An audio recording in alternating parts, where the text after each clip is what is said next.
¿Qué es un hábito? ¿Cuándo los aprendemos? ¿Dónde los adquirimos?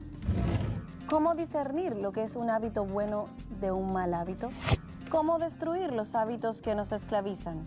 Hoy en Respuestas, rompiendo nuestros hábitos pecaminosos.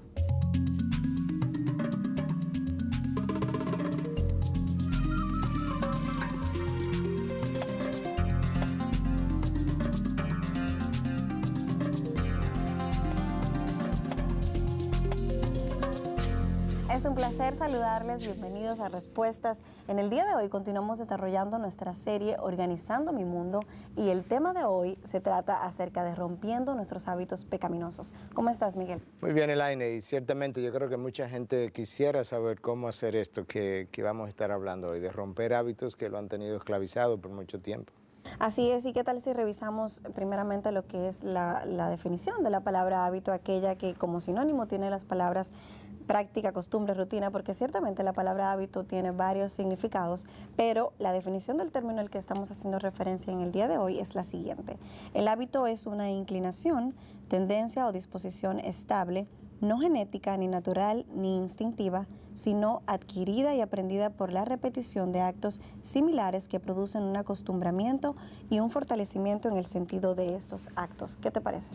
Pero yo creo que por un lado es una buena definición, pero quería hacer un par de observaciones. Y digo que es buena definición porque ciertamente un hábito es algo aprendido, como dice tu definición, es algo adquirido, es algo que cuando tú haces repetitivamente se convierte en una especie de acostumbramiento. Pero por otro lado, la definición comenzaba hablando de inclinación o disposición, y yo creo que un hábito es más que una inclinación, es más que una disposición, es un patrón de conducta, y es un patrón de conducta que se ha formado como consecuencia de acciones repetitivas a lo largo del tiempo y que llega un momento en que el individuo las hace ya de manera inconsciente. Muchas veces ese hábito incluso revela tu carácter y por eso pudiéramos hablar de buenos hábitos y de malos hábitos. A propósito de las aclaraciones que acabas de hacer con relación a esta definición, ¿cómo estableces la diferencia entre lo que es un hábito y lo que es una inclinación? Bueno, yo creo que una inclinación es más una tendencia. Ahora, cuando yo actúo conforme a esa tendencia que me empuja en una dirección, entonces cuando yo hago eso de manera repetitiva, yo puedo crear un hábito.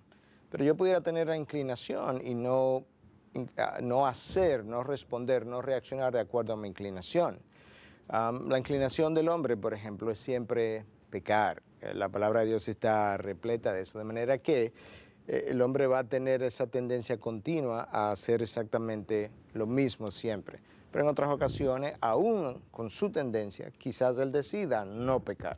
Entonces, por eso quería establecer la diferencia entre hábito, inclinación o disposición. Pero podríamos decir entonces que una inclinación puede posteriormente convertirse en un hábito. Sí, claro, esa inclinación, cuando tú la llevas a la práctica y la haces de manera repetitiva, tú formas un hábito. Hablas de que la tendencia del ser humano es a pecar. ¿Piensas que siempre es de esa manera? Sí, siempre es de esa manera porque, y lo puedes ver en la práctica, el hombre hereda una naturaleza pecadora.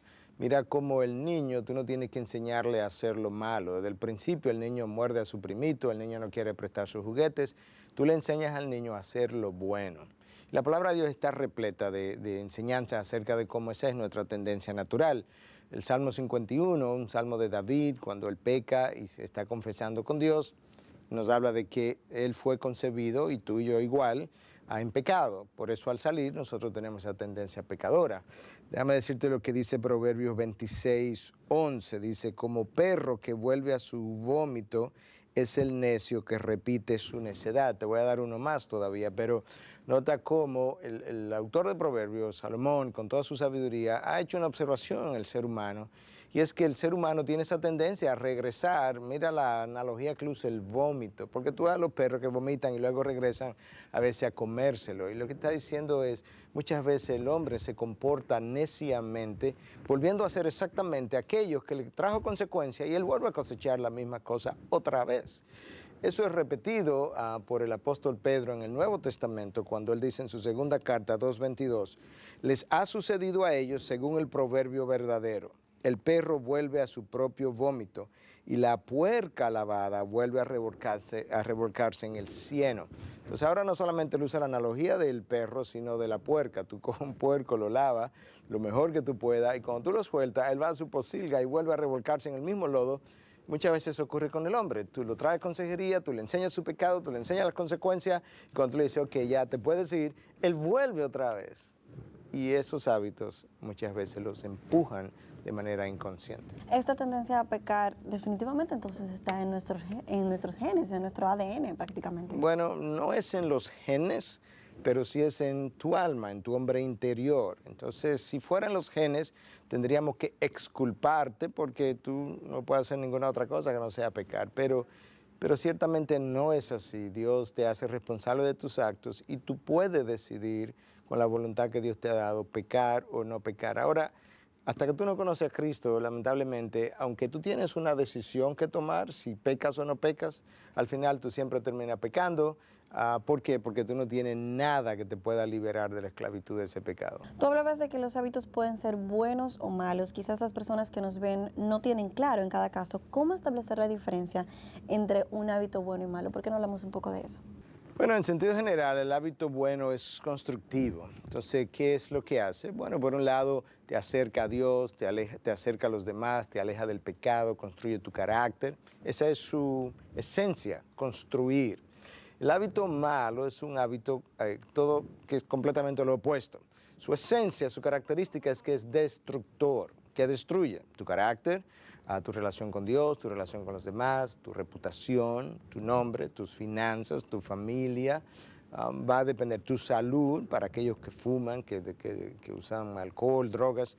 Entonces te das cuenta que uno es más constructivo, el otro es más destructivo. Ahora, esos hábitos muchas veces, o ambos hábitos, los buenos y los malos, son pasados de generación en generación, son copiados. De ahí que la palabra de Dios nos advierte en contra de las malas compañías. 1 Corintios 15:33 nos habla de que las malas compañías corrompen las buenas costumbres o los buenos modales, dependiendo de la traducción que tú tengas. De manera que tú tienes que cuidar tus compañías porque tú terminas copiando los hábitos que tus compañeros tienen y practican.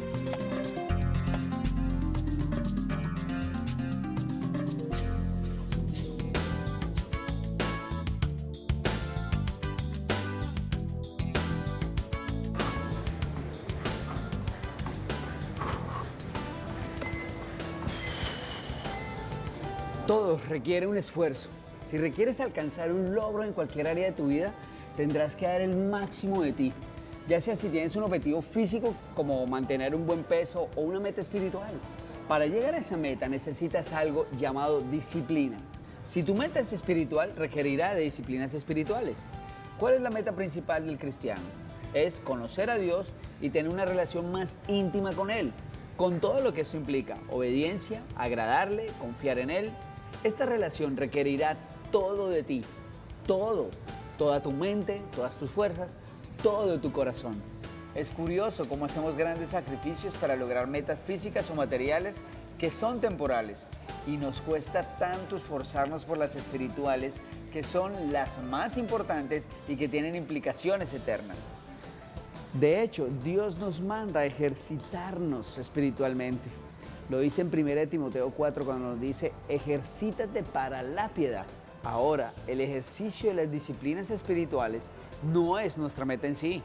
Nos volveríamos entonces religiosos, pero sí es un medio para lograr una relación más viva, más íntima y profunda con Dios. Los grandes hombres de Dios han sido hombres disciplinados en su búsqueda del Señor.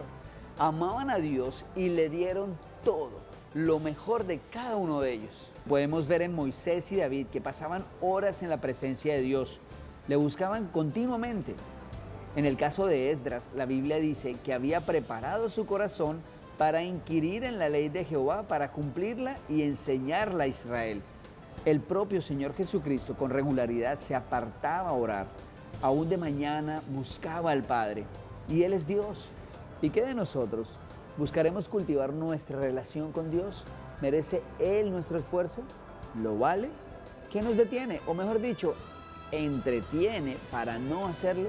Existen muchas disciplinas espirituales importantes. Veamos solo algunas básicas, como por ejemplo la oración. Jesús lo dijo bien claro: separados de mí, nada podéis hacer. No podemos vivir una vida cristiana sin comunión con Dios. No podemos honrarlo ni obedecerle sin su fuerza y ayuda. Tenemos que estar en comunicación con Él. Confiesa tus pecados cada día. Busca la santidad, pídele a Dios que te purifique, que te renueve, en fin, en búsqueda de esa santidad que Él ya te otorgó en la cruz, para que sea evidente en tu caminar diario. Alaba y adora a Dios cada día, en cada momento. Desarrolla la costumbre de alabarle continuamente, de cantar, ya sea en tu casa, en tu oficina, cuando conduces el auto. El adorar a Dios permitirá que su presencia te llene y cambiará tu forma de conducir, tu forma de reaccionar en la oficina. 4. El estudio de la palabra. Ten la disciplina de leer la palabra cada día, antes de empezar tu día. El propósito del estudio de la palabra no es obtener información, sino la transformación del ser. Medita en lo que lees. La meditación bíblica consiste en pensar, considerar, contemplar las verdades de la palabra, es pasar tiempo con ella. Para todas estas disciplinas vas a necesitar tiempo. Inclúyelas en tu agenda. Renuncia un poco el tiempo que dedicas a la televisión, al deporte, a tus hobbies, a lo que sea. Demuéstrale a Dios que Él es tu prioridad, que estás dispuesto a sacrificarte por Él, por cultivar su relación con Él. ¿Y sabes qué pasará? Llegarás a ser íntimo con Dios. Dios no tiene preferidos, pero sí tiene íntimos. La palabra dice: la comunión íntima de Jehová es con los que le temen. Le encuentran los que temprano le buscan. Él promete: me buscaréis y me hallaréis, porque me buscaréis de todo corazón. ¿Cuándo vas a empezar? ¿Qué tal ahora? Hasta la próxima. En Paralelo.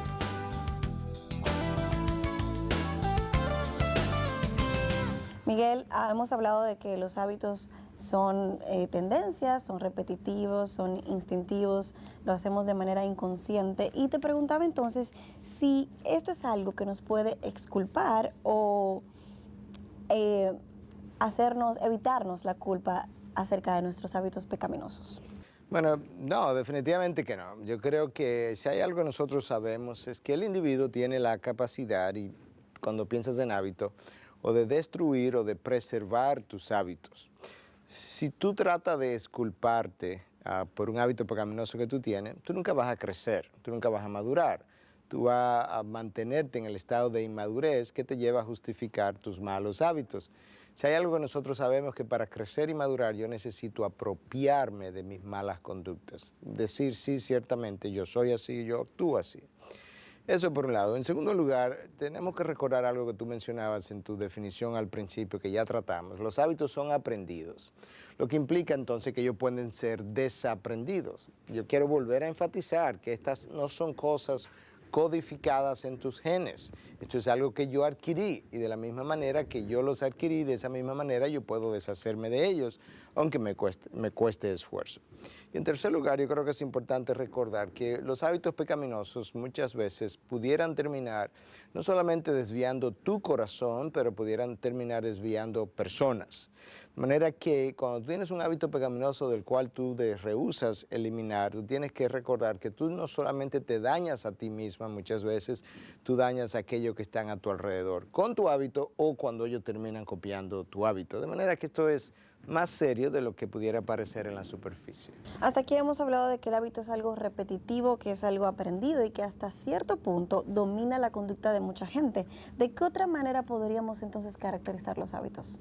Bueno, el hábito, recuerda, como dijimos, revela tu carácter, eso por un lado. Y por otro lado, el hábito que tú no destruyes, el hábito que tú no deshaces, se va a crecer, se va a fortalecer hasta convertirte a ti en una esclava de esa conducta. Déjame decirte lo que la palabra de Dios dice en 2 de Pedro 2:19, en la segunda parte. Uno es esclavo de aquello que le ha vencido. O tú vences el hábito, o el hábito te vence a ti. Ahora, si las personas a veces están conscientes de esas cosas, porque lo están, sobre todo después de que tú le hablas sobre esto, ¿por qué no se deshacen de estos hábitos? ¿Por qué no lo destruyen? Yo creo que hay razones en ocasiones. A veces ellos obtienen un cierto placer y otras veces cuando el problema no es el placer, como el alcohol, el cigarrillo, es que ellos obtienen un beneficio secundario de ese hábito. ¿Cómo así? ¿Cómo que te trae un beneficio secundario? Bueno, pudiéramos poner varias ilustraciones, pero piensa en una. Hay personas que tienen el hábito de quejarse con frecuencia. Entonces, ¿qué resulta? Que a lo largo de la historia, de su historia, ellos han observado que cada vez que ellos se quejan, personas a su alrededor que han sido manipuladas, que son codependientes, que son muy sensibles, tienden a atender sus quejas y a darle sus demandas, a proveer sus demandas, que es lo peor que pudieran hacer. Entonces esa persona ha aprendido, es como el niño, que cada vez que grita hay que darle su juguete. Entonces eso mismo continúa en la adultez en ocasiones, de tal manera que yo he aprendido a que la queja me resulta en mi beneficio. Llamar la atención, exacto. Y por tanto yo no voy a querer deshacerme del Por lo hábito de la queja. tanto, la queja es un hábito. Claro, entonces la queja es un hábito cosechado, cultivado, abonado, irrigado, es algo increíble. ¿Tú crees que en otros el hábito podría ser discutir? ¿No crees que el discutir, hay que algunas personas que tiendan a ser porfiadas, obstinadas, buscar pleitos, como se dice normalmente, ¿tú crees que eso sea un hábito? Sí, yo creo que hay familias así. Yo creo que hay familias donde se discute por todo, donde se redarguye por todo. Y muchas veces cuando eso ocurre, la persona está poniendo de manifiesto su inseguridad, su orgullo, su necesidad de siempre tener la razón, que al final es simplemente inseguridad. Pero muchas veces habla también de la insatisfacción interna con la que esa persona vive. Y esa insatisfacción que resulta en hablar porfiadamente, en discutirlo todo, se convierte eventualmente en un hábito. En otras ocasiones, yo he tenido en la consejería varias familias que realmente el discutir es el pan y mantequilla de todos los días, normal. O sea, no saben hablar de otra manera. Y muchas veces lo que eso revela también es la ira que muchos de esos miembros familiares tienen el uno contra el otro. Y por tanto, cada vez que tú hablas, en vez de yo decirte, Elaine, estoy airado contigo, yo te contradigo en lo que tú dices, lo reflejo. Entonces se produce esa dinámica disfuncional y eso es más común de lo que nosotros creemos. ¿Dónde, Miguel, dejamos entonces, por ejemplo, cosas como la limpieza compulsiva o algunas personas que tienden a practicar continuamente ejercicios o son adictas al entretenimiento? ¿Puede considerarse esto hábito? ¿Cómo lo llamaríamos? Bueno, yo creo que hay espacio para ambas cosas. En algunos casos pudiéramos hablar de hábitos, pero en otros casos tenemos que ser cuidadosos. Hay individuos obsesivos compulsivos y realmente no tenemos tiempo para definir aquí en el programa en qué consiste este trastorno, pero es hecho en la niñez. Tú conviertes al niño en un obsesivo compulsivo y a veces esas obsesiones y compulsiones, que es como le llamamos, son incontrolables para ellos, de manera que eso es como comida para otro programa, si quisiéramos. Eso por un lado. Entonces, eso no serían simplemente hábitos. Por otro lado, tú pudieras ver individuos que tienen una necesidad de sentirse limpio de pecado y eso se traduce, créase o no, en una necesidad de limpiarse, de lavarse las manos continuamente, como si la limpieza corporal fuera a producirle a ellos limpieza espiritual y no es así. Eso ocurre también. Tenemos que pensar en el entretenimiento. Hoy en día hay una adicción descrita a los juegos electrónicos. Entonces, esa adicción no es solamente en los niños, tenemos adultos que no quieren crecer, que quisieran vivir toda la vida jugando. Y es como el síndrome del Peter Pan, quieren vivir en Disney World toda la vida. ¿Me estás diciendo que un hábito podría entonces convertirse eventualmente en una adicción? Absolutamente, todo va a depender de la frecuencia, de la frecuencia y del poder adictivo de lo que yo estoy practicando o consumiendo. Una persona pudiera consumir cocaína en una sola ocasión, pero esa cocaína que consumió en esa sola ocasión tiene un poder adictivo mucho mayor que el simplemente fumarte un cigarrillo, por ejemplo. Entonces, esas dos cosas influyen, la frecuencia y el poder adictivo de la práctica en la que estoy incurriendo. Y te mencionaba incluso el hacer ejercicios, cómo de repente algo saludable puede convertirse también entonces en una adicción. Bueno, yo creo que mucho tiene que depender también, ciertamente lo puede hacer y va a depender de la motivación. Cuando la motivación es sana, como tu salud, probablemente como es una motivación sana, esa práctica quizás no sea un hábito que te domina, pero es una práctica que también tiene una cierta frecuencia en ti que tú tiendes a hacer ya con naturalidad, porque es tu práctica. Fíjate la diferencia que estoy estableciendo. Las prácticas son buenas. Yo puedo tener una práctica de orar todas las mañanas. Eso, usualmente no hablamos de hábitos. La mayoría de las veces los hábitos tienen esa connotación de algo que no es bueno, que es destructivo.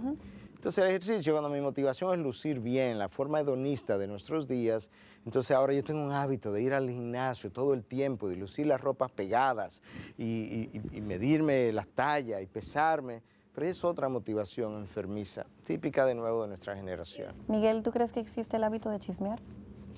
Definitivamente. Y yo creo que, déjame decir varias cosas con relación al hábito del chisme. En primer lugar, es un pecado que la palabra denuncia repetitivamente, porque es terrible por las consecuencias que trae. Pero quizás es bueno analizar un poquito qué es lo que hay detrás del chisme. En primer lugar, es un deseo morboso de conocer cosas acerca de otras personas.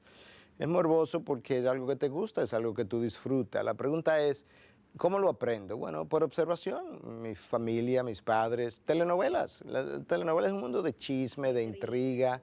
Personas que ven telenovelas tienden a copiar hábitos de chisme, de conocer la vida del otro, intimidades del otro.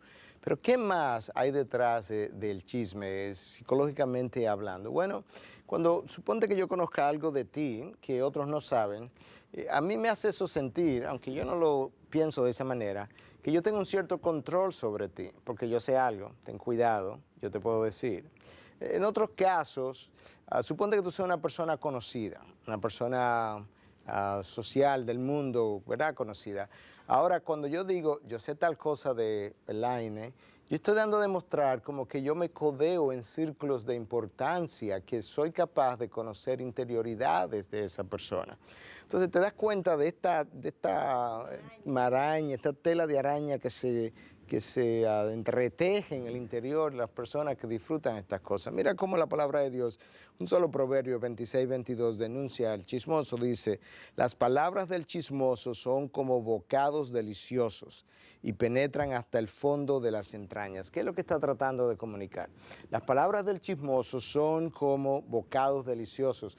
Cuando yo estoy chismeando, yo saboreo el chisme, por eso es que habla de bocados deliciosos, pero cuando tú las recibes, esas palabras que recibiste penetran profundamente, de ahí que habla de que penetran hasta el fondo de las entrañas. Tú las recibes como buena y válida, a pesar de que a veces han sido agrandadas, a veces son totalmente difamadoras, pero tú las recibes como una verdad y cambian tu forma de pensar acerca de esa otra persona. Por eso es que penetran tan profundamente. Esto es nocivo. Y lamentablemente mucha gente no se confiesa como chismoso porque no son honestas. Deberán ir delante de Dios y decir, ¿sabes qué? Hasta el día de hoy yo he sido un chismoso, perdóname Dios.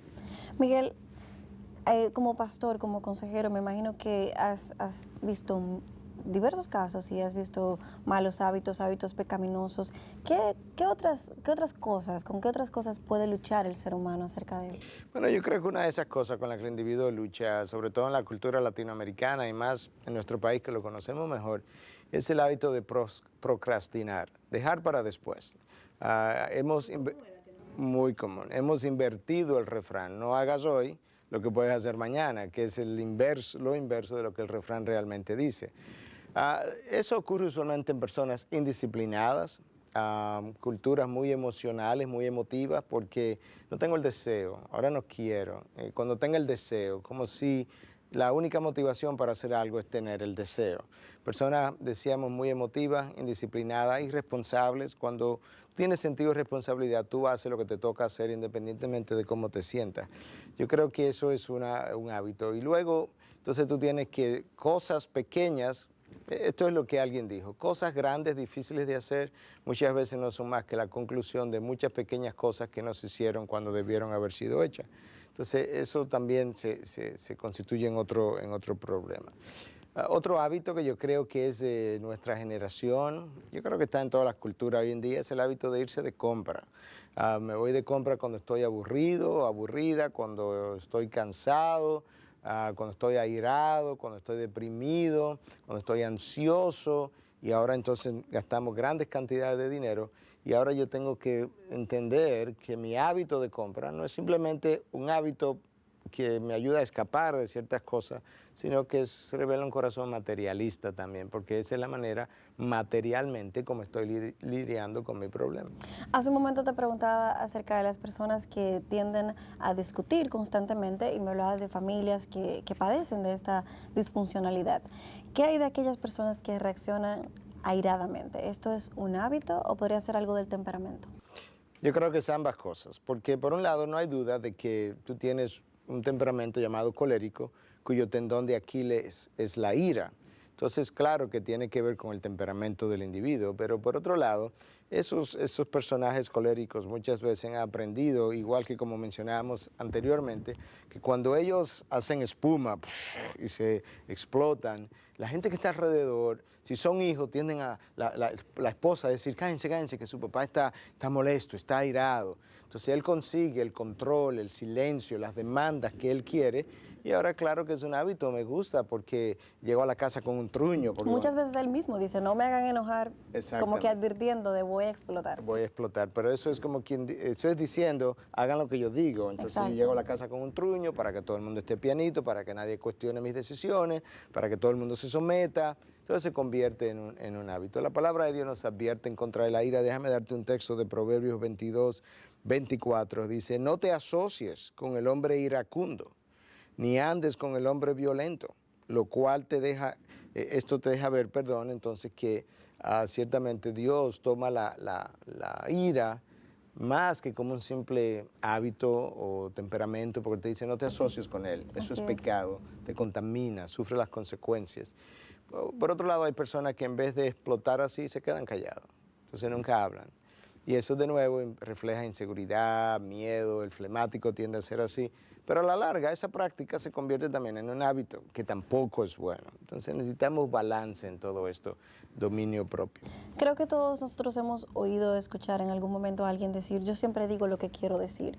¿Esto podría verse como un hábito también o qué piensas? Bueno, sí, yo creo que tú sabes que todo lo que tú practicas con frecuencia, que es destructivo, pecaminoso, se puede convertir en eso que estamos hablando, en un hábito. Pero una observación, yo creo que personas que dicen, no, yo siempre digo lo que pienso. Yo creo que asociando esto a la honestidad, mucha gente dice, no, yo soy muy franca, yo soy muy clara, yo soy muy honesta, pero a veces eso es un hábito pecaminoso. Sí, bueno, mira qué ocurre. El ser honesto es un valor, pero no es el único valor.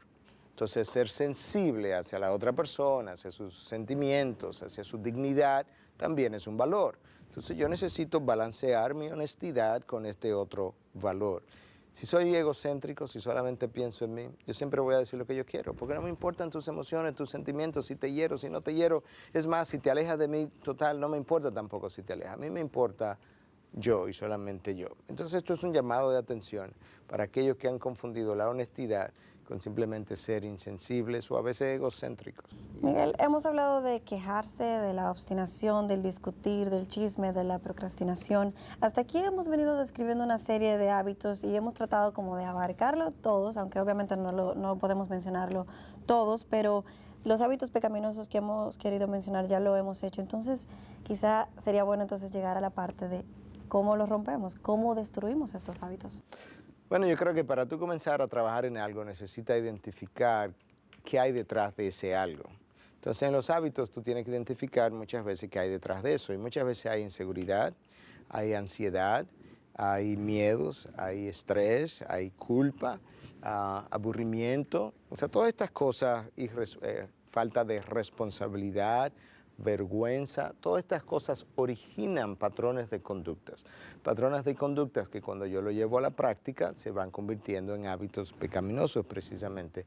Hace un rato hablamos de ir de compra. Hay personas que se van de compra cuando están ansiosos, pero yo tengo que descubrir la causa de mi ansiedad y tengo que entender que esto es un mecanismo de escape y que no es una forma sana de escapar, porque eso revela, como también decíamos hace un momento atrás, que tengo un corazón pecaminoso, materialista. Yo tengo que ir donde Dios a pedir perdón, no solamente por la compra que me hizo gastar dinero inapropiadamente y malgastar los recursos que Dios puso en mis manos, pero porque tengo un corazón materialista también. Entonces te das cuenta que tú necesitas revisar qué hay detrás de estos hábitos que me esclavizan, pero que tienen tendencias pecaminosas detrás. Miguel, hace un momento hablabas de que hay algunas personas que tienden a irse de compras cuando se sienten ansiosos. Y entonces yo pensaba, ¿qué hay de esas mismas personas que puede ser que tengan hijos y entonces están creando ese hábito en sus hijos y acostumbran a regalarle cosas materiales de una forma habitual? ¿Esto puede generar en el niño el mismo hábito? Bueno, sí, pero déjame decirte un par de cosas primero con relación a sus padres. Lamentablemente, la costumbre hoy en día es que los padres no estén en la casa. Como no están en la casa, ellos se sienten culpables porque hay algo en su conciencia que le dice de parte de Dios que esa es su responsabilidad haber estado ahí. Entonces, cuando no están ahí, ellos quieren calmar su conciencia y una de las maneras como calman su conciencia es comprándole cosas a los niños. Entonces le traen juguetes, le traen cosas materiales que en definitiva lo que están diciendo es entretente en mi ausencia y al mismo tiempo yo me puedo sentir menos culpable porque ayer le compré esto, la semana pasada le compré lo otro. Bueno, tú le estás enseñando al niño a tener un corazón materialista, tú le estás enseñando que las relaciones se pueden comprar y nutrir con cosas materiales, que no lo puede hacer, pero eso es lo que le está pasando al niño. Está creando entonces en el niño ese sentimiento material, si tú quieres, hacia la vida. Algunas de estas personas pudieran alegar que, bueno, que no puedo controlarme, a mí me criaron de la misma manera y ahora ¿qué hago? Bueno, para aquellos que son cristianos, déjame hacer un énfasis ahora para aquellos que son cristianos específicamente, la palabra de Dios nos habla en Gálatas 5, 22, 23, que el dominio propio es un fruto del Espíritu. Por tanto, usted no tiene ya excusa para decir que no puedo controlarme. Y aún para el individuo que no conoce a Cristo, Dios le ha dado una conciencia y le ha dado una fuerza de voluntad. Aunque la fuerza de voluntad está esclavizada al pecado, al mismo tiempo todavía usted sigue siendo responsable de sus acciones y muchos que todavía no conocen a Dios han podido también cumplir con sus responsabilidades hacia sus hijos, que es el caso que estamos hablando, porque han entendido la necesidad de estar ahí para ellos. Todo esto lo que quiero decir es que usted sigue siendo responsable de sus acciones, examínelas y logre cambiarlas luego. Miguel, mencionabas hace un momento que la vergüenza muchas veces es un motor de los malos hábitos. ¿Qué hay de aquellas personas que mienten para no sentirse avergonzadas? Bueno, piensa en esa motivación. Cuando yo miento para no sentirme avergonzado. O para no pasar la vergüenza. Exacto. Si yo lo hago delante de ti, ¿qué es lo que quiero lograr? Que tú creas que yo soy una mejor persona de lo que realmente soy, que yo no soy así, que yo no soy irresponsable. En otras palabras, yo estoy siendo hipócrita porque yo soy así, yo he mostrado que soy así, pero yo quiero que tú tengas otra opinión de mí. Eso es uno.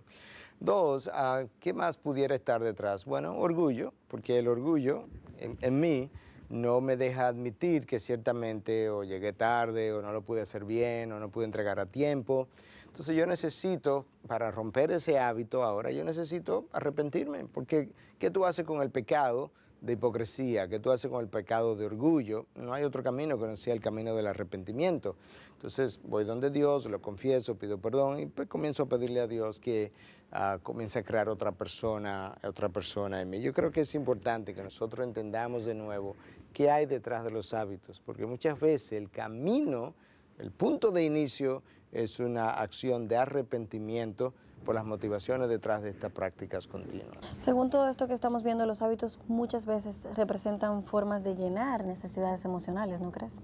Sí, yo creo que hemos mencionado algunas o muchas, pero quedan otras que quizás están fuera todavía de lo que hemos tratado.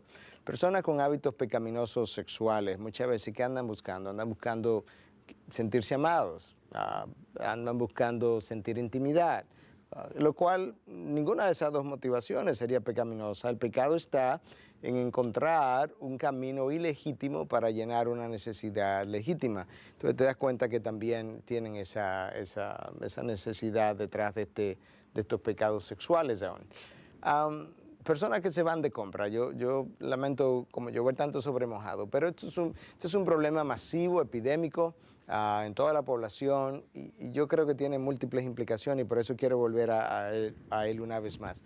Hay personas que simplemente compran marcas caras, productos caros de renombre, que se vea la marca que tienen, que compraron, por una inseguridad. Y ellos piensan que esta marca, este producto, lo caro que es, me va a dar importancia frente a otras personas. Entonces, una vez más, volvemos a insistir en que para yo romper hábitos pecaminosos, la forma más natural, yo tengo que sanar de orgullo, de inseguridades, yo tengo que sanar de heridas, de una serie de cosas que hemos venido de un corazón materialista, porque sin sanar interiormente yo no voy a poder arreglar mi mundo exterior y eso es parte del problema. Tenemos mucha gente tratando de organizar su mundo, que es el nombre de esta serie, pero sin organizar su mundo interior, entonces quieren organizarlo de afuera cuando lo de adentro todavía está muy desorganizado. Creo que muchos de nosotros en alguna ocasión hemos escuchado frases como estas. Mucha gente hace esto y después de todo nadie es perfecto, o no puedo cambiar porque yo vengo de ese trasfondo, o eso es parte de mi pasado, o yo puedo controlarlo y lo voy a dejar en breve, cuando yo quiera. ¿Qué tú tienes que decirle a esa gente, Miguel, que generalmente recurre a estas frases para justificarse de su hábito? Bueno, nosotros estamos en la generación que ha sido llamado por algunos la generación de la exoneración, donde todo el mundo quiere ser exonerado de su culpa, exonerado de su responsabilidad. Y entonces tenemos todo un sistema de ética llamado la ética conductual. ¿Qué es lo que la ética conductual me dice? Bueno, mis acciones hoy, las buenas y las malas, yo no tengo la culpa de ellas porque me criaron así, eso fue lo que yo aprendí, eso fue lo que me enseñaron, son cosas que están tan dentro de mí ya, producto de mi vida anterior. ¿Tú crees que las personas se han creído todo esto y de repente saben que en un principio eso no es una justificación, pero se lo han repetido tanto que ya lo han hecho parte de su vida? Bueno, es posible que eso ocurra de esa manera. En otras ocasiones ellos oyeron la misma cosa de parte de sus padres y entonces ¿qué resulta? Es que yo crecí con una creencia desde temprano de que ciertamente yo no era responsable. Entonces, si no eres responsable, ¿qué eres? Yo soy víctima. Entonces ahora todo el mundo es una víctima y ahora nosotros tenemos... Que es una posición muy cómoda. Claro, cómoda. E incluso le hemos visto en casos extremos hablarnos del violador. No, él también fue una víctima. Yo no digo que él no haya sido víctima en un momento dado de su historia, pero ahora él no es una víctima, ahora es un victimario, igual con el asesino y demás. Entonces, no podemos seguir en esta ética conductual, porque al fin de cuentas, ¿sabe? Dios, que es el que va a juzgar a todo el mundo, no nos va a juzgar por una ética conductual, sino por un estándar de moral absoluto. Y mira lo que él dice en 2 Corintios 10. Todos nosotros debemos comparecer ante el tribunal de Cristo para que cada uno sea recompensado por sus hechos estando en el cuerpo, de acuerdo con lo que hizo, sea bueno o sea malo. Entonces Dios me hace responsable de esas cosas. El yo excusarme sobre un hábito, sobre un patrón de pecado, no me va a conseguir nunca la victoria. Lo hacemos para sentirnos mejor. Y tú te puedes sentir mejor por poco tiempo, pero nunca te va a hacer mejor. Y Dios nunca está detrás de nosotros para hacernos sentir mejor, sino para ser mejores. Ahora, una vez tú eres mejor, claro que te vas a sentir mejor, pero ya es producto del cambio. Dame leerte una cita más de la palabra en 1 Corintios 6, del 11 y 12. Cuando habla de que personas que eran pecaminosas conocieron a Cristo, pasaron de la vieja vida a la nueva vida, dice Pablo ahora, y esto erais algunos, refiriéndose a borracheras, a glotonerías, lujuria, dice, esto erais algunos, mas ya habéis sido lavados, y ya habéis sido santificados, ya habéis sido justificados en el nombre del Señor Jesús y por el Espíritu de nuestro Dios. Todas las cosas me son lícitas, mas no todas convienen. Todas las cosas me son lícitas, mas yo no me dejaré dominar de ninguna. Pablo está diciendo, ¿sabes qué? Estos patrones de conducta, lo que tú alegas, sí, tú eras eso antes, pero ya tú no eres así. Tú fuiste lavado, tú fuiste justificado, tú fuiste santificado. Entonces ahora no puedes usar esa conducta. Aún las cosas que me son lícitas, quizás no las debas usar, no las debas hacer, porque no son convenientes. Y la clave, él termina diciendo, no me dejaré dominar por ninguno de estas prácticas, para que sea Dios quien me domina y no mis hábitos pecaminosos.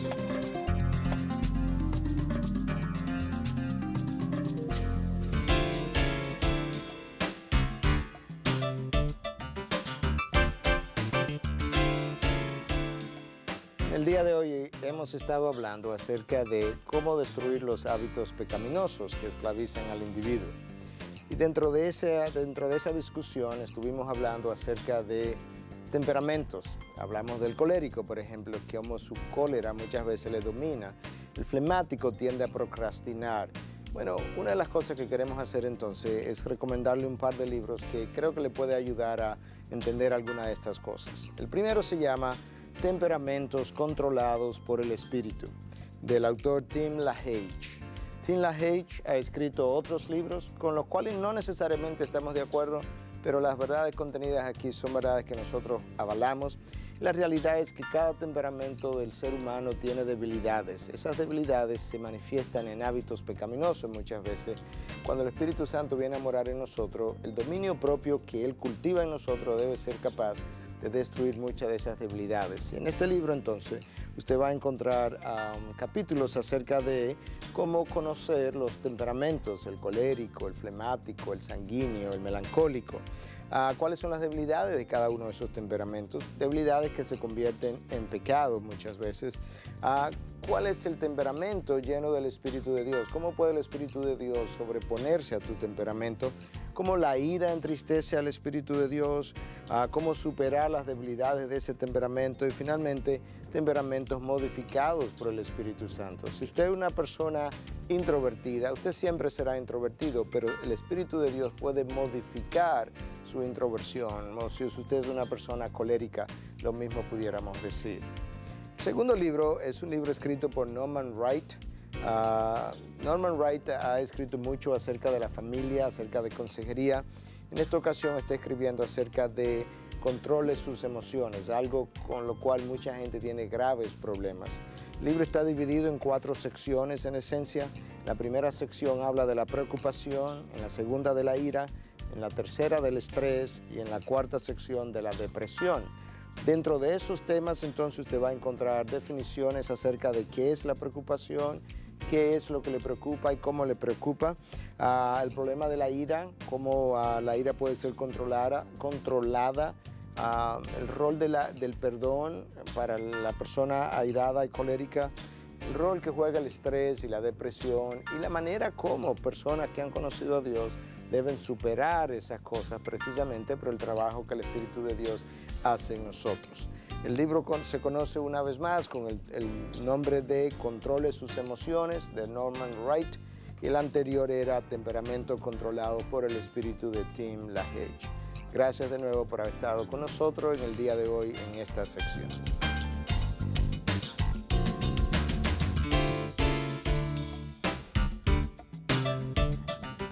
Miguel, quiero conocer tu respuesta acerca de esta pregunta. Yo conozco mi hábito pecaminoso, lo he reconocido, lo he identificado, sé cuál es el problema, pero sin embargo persisto en él. ¿A qué se debe esto? ¿Cómo puedo yo cambiar esta forma? Bueno, hay varias cosas. Ahora, algunas las mencionamos que tienen que ver con el beneficio secundario que yo obtengo, el placer que a veces estos hábitos me producen, pero hay otras que no hemos mencionado y que ya hacia el final yo creo que vale la pena mencionar. Cambiar un hábito requiere esfuerzo, requiere disciplina, en algunos casos requiere dolor. Porque cuando vez que yo cambio algo, a veces me duele tener que cambiarlo, algo que yo he practicado por tanto tiempo, y mucha gente prefiere permanecer en la situación en la que se encuentra antes de experimentar el dolor requerido para lograr el cambio. Entonces, mucha gente quisiera cambiar, pero yo quisiera que le lloviera del cielo, sin esfuerzo. Algo que ellos se acostaron un día de una manera y se levantaron de otra manera mañana. Eso no va a ocurrir, porque incluso Dios mismo no lo permite que ocurra así, porque el dolor que me va a costar es parte del juicio y de las consecuencias impuestas por los años de pecado en el que yo he estado incurriendo a través de estas prácticas y demás. Eso por un lado. Por otro lado, hay personas que se mantienen en aislamiento. Entonces, en aislamiento tú no puedes cambiar. Si tú quieres lograr cambio, tú necesitas relacionarte con individuos. Individuos que puedan señalarte tus errores, tus pecados, tus hábitos malos, por un lado, pero individuos que no solamente te señalan los errores, sino que te ayudan a romperlos. Tú necesitas apoyo, tú necesitas ánimo, tú necesitas estímulo, tú necesitas alguien que te diga, bien hecho, lo estás logrando. En aislamiento, que es como muchas veces estas cosas ocurren, y la gente lo hace porque no quiere cambiar, tú no vas a poder cambiar. De manera que ahí tú tienes un par de otras cosas que contribuyen a que la gente persista en estos pecados continuos de que hemos venido hablando. Ya hacia el final del programa me gustaría entonces, no quiero dejar fuera algunas recomendaciones prácticas de cómo combatir estos hábitos que son tan prácticos. Bueno, yo creo que en primer lugar tú necesitas entender que para tú destruir hábitos viejos, tú necesitas cultivar nuevos hábitos. Cuando tú revisas la palabra de Dios, a nosotros no solamente se nos invita a dejar lo viejo, se nos invita a caminar hacia lo nuevo. Pablo le dice en Efesios, por ejemplo, a sus seguidores, a sus lectores, el que antes robaba, le dice, no robe más, pero no lo deja ahí. Le dice, trabaje para que ayude a otros. Tú tienes que moverte en la dirección contraria también. Entonces tú necesitas cultivar nuevos hábitos. Tú necesitas, por ejemplo, si tú eres una persona que explotaba en ira, tú no puedes simplemente decir a partir de mañana yo no me voy a irar. Eso no va a ocurrir. Tú tienes que desarrollar hábitos para lidiar con tu ira. Quizás es que tú decides que vas a orar cada vez que te aira y te va a quedar callado, te va a morder la lengua. Quizás decide a irte de caminata sin hablar. Quizás comienza a practicar ejercicio todos los días, que es una forma como la gente elimina estrés. Pero tú tienes que cultivar un hábito nuevo. Se trata de básicamente de disciplina. De disciplina, disciplinar tus nuevos hábitos para que reemplacen los viejos. Tú hablabas de explotar en ira y hace un momento lo mencionamos acerca de la procrastinación y el postergar las cosas, algo muy común en Latinoamérica y por eso quise volverlo a traer. ¿Qué recomendaciones tú le puedes dar a estas personas que acostumbran a postergar sus responsabilidades? Yo creo que con esto y con muchas otras cosas, pero vamos a hablar de procrastinar específicamente. Yo creo que a menos que tú puedas admitir que tú eres de esa manera y que luego de admitir tú estés dispuesto a analizar qué hay detrás. Por ejemplo, si es verdad, yo tiendo a procrastinar y yo ahora en la revisión que he hecho con alguien que me ha ayudado, he descubierto que he sido irresponsable. Entonces yo confieso delante de Dios y delante de otros si es necesario mi pecado de irresponsabilidad. Yo he sido egoísta. ¿Por qué? Porque no he pensado en ti que necesitabas la tarea o necesitabas. Yo confieso mi pecado de egoísmo. Yo no he tenido dominio propio, que es un fruto del Espíritu. Cuando soy cristiano, soy hijo de Dios, porque si tuviera dominio propio me pudiera sobreponer por ese sentimiento emotivo de debilidad. Hay cosas en mi vida que yo no logré cambiarlas, y yo las puedo identificar en mi mente. Yo no logré cambiarlas hasta que yo no las vi como pecados, la confesé como pecado, le pedí a Dios que me diera el arrepentimiento y comencé a cultivar algo nuevo en otra dirección. Yo creo que eso es vital. Mientras nosotros le llamemos temperamento, debilidad, parte de mi carácter, Parte de mi pasado. Parte de mi pasado. Mi trasfondo. Nada va a cambiar en mí. Muchas de esas cosas no son más que pecado y yo tengo que confesarme, ni siquiera perdóname el pecado de mentira. No, es más efectivo si digo, perdóname porque yo he sido mentiroso, porque ahora es algo que yo soy o he sido. Y eso es importante. ¿Qué otras recomendaciones ya hacia el final del programa nos podrías dar? Bueno, yo creo que, sabes que hay personas que se van de compras o beben alcohol o fuman o hacen cosas de ese tipo o están aburridos. Bueno, pues tú no vas a salir de eso si tú no aprendes a cultivar algo para romper tu aburrimiento. Una sugerencia, pueden haber otras. Cultiva el hábito de la lectura, de buena lectura, de manera que cuando te sientas aburrido, tú puedas acudir a un buen libro. Yo sé que no todo el mundo tiene los mismos deseos, pero esa es mi condición. Cuando yo me siento aburrido, yo voy y busco un libro e inmediatamente se me acaba el aburrimiento porque tengo algo en y has creado un hábito. Y he creado un hábito, he encontrado algo en que involucrar, en que invertir tu tiempo. Invertir mi tiempo. Entonces, eso te va a ayudar. Número 3, yo creo que esto es vital. Esto, no sé cómo le va a sonar a cada persona que lo oiga, pero Richard Foster decía, yo lo he citado en otras ocasiones, que la superficialidad es la maldición de nuestro tiempo. Ahí estamos. Vidas superficiales cosechan hábitos pecaminosos y superficiales. Entonces, ¿cuál es la recomendación? Profundice su vida. Profundice su vida de manera tal que la profundidad de la sabiduría de Dios, que es hacia ahí que lo estoy apuntando realmente, va a poner de manifiesto la superficialidad de la suya. La palabra de Dios dice en Romanos 11:33, oh profundidad de la sabiduría de Dios, cuán insondables son sus juicios e inescrutables sus caminos. Si tú profundizas en la sabiduría de Dios, tu vida va a quedar profundizada por naturaleza. El gran sabio Salomón, al final de sus días, después que se desvió, cuando regresó al camino, al final del libro de Eclesiastés, donde él había hecho un desastre de su vida, esto es lo que él dice en Eclesiastés 12, 13 y 14, que yo quisiera leértelo. La conclusión cuando todo se ha oído es esta: teme a Dios y guarda sus mandamientos, porque esto concierne a toda persona. Porque Dios traerá toda obra a juicio junto con todo lo oculto, sea bueno o sea malo. Salomón, cuando despierta de nuevo la realidad, dice, ¿sabes qué? La conclusión de todo es que teme a Dios, conócele, profundiza tu vida, sigue sus mandamientos. Cuando tú profundizas tu vida, Elaine, resulta que muchos de estos hábitos pecaminosos tú lo encuentras ahora tan superficiales, tan triviales, tan sin sentido, tan vacíos, que ellos se caen y se van de manera natural. De manera que yo creo que esa es mi última recomendación para romper estos hábitos. Miguel, ya hemos llegado hacia el final del programa. ¿Cómo concluyes en el día de hoy? Bueno, una vez más, yo creo que si pudiera decir algo que ya dije, pero si lo pudiera resumir, responsabilícese de sus acciones, de sus actos, de sus conductas. Aprópiese de ella. Véala más allá de la conducta, véala como pecado a confesar y del cual necesito arrepentimiento. Cultive intimidad con Dios, conozca a Dios. El conocimiento de Dios hará que muchos de estos hábitos se vayan porque ya no le atraen, ya no le son apetecibles, ya no le llaman la atención. De manera que eso quizás corona un poco lo último que dije en términos de recomendaciones, y me alegro que hayamos podido hablar en todo un programa acerca de cómo destruir los hábitos pecaminosos dentro de una serie que tiene que ver con organizar tu mundo. Porque no voy a poder organizar mi mundo si sigo esclavizado de estos hábitos. Definitivamente un tema muy práctico, algo muy palpable en nuestras vidas, con lo que nos podemos topar en cada momento y nos vemos en circunstancias similares a la que tú has hecho alusión en el día de hoy. Muchísimas gracias, Miguel, por toda la información que has traído en el día de hoy. Gracias a ti, Elaine, y gracias a cada uno de ustedes que ha estado con nosotros hoy. A ustedes, amigos televidentes, les recordamos que pueden visitar nuestra página en internet. La dirección integridadysabiduría.org. Siempre mantenemos actualizada nuestra página de forma que usted pueda acceder a ella y encontrar respuestas a sus interrogantes conforme al estándar bíblico. Gracias por habernos acompañado y será hasta la próxima.